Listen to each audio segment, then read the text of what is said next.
News Maharashtra K9 आवाज जनतेचा।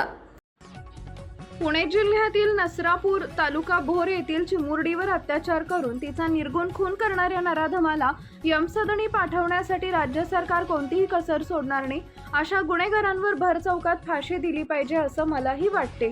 मात्र लोकशाही कायद्याने चालते अशी भावना मुख्यमंत्री देवेंद्र फडणवीस यांनी आज गंगापूर इथं प्रसार माध्यमांशी बोलताना व्यक्त केली आहे। नसरापूर प्रकरणातील आरोपीला फाशीची शिक्षा मिळवून देण्यासाठी सरकार रेकॉर्ड ब्रेक वेगाने हा खटला चालवणार असल्याची ग्वाहीही त्यांनी यावेळी दिली आहे। मुख्यमंत्री म्हणाले की मी स्वतः पीडितेच्या वडिलांशी संवाद साधलाय। या घटनेमुळे नागरिकांमध्ये प्रचंड रोष आहे आणि तो रास्तच आहे।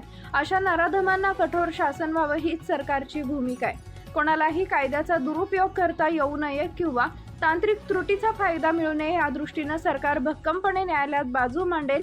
या प्रकरणाचा खटला अत्यंत वेगाने चालवला जाईल।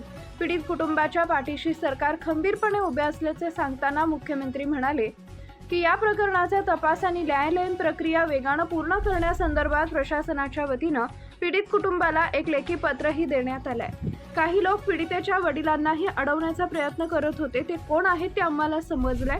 मात्र मुलीच्या वडिलांनी परिस्थितीचं गांभीर्य ओळखून जी भूमिका घेतली आहे त्याबद्दल मी त्यांचा आभारी आहे असं मुख्यमंत्री म्हणाले। महाराष्ट्रातील महत्त्वाच्या आणि ताज्या बातम्या पाहण्यासाठी आमच्या न्यूज महाराष्ट्र K9 चॅनलला YouTube वर सबस्क्राइब करा आणि बेल आयकॉन प्रेस करा।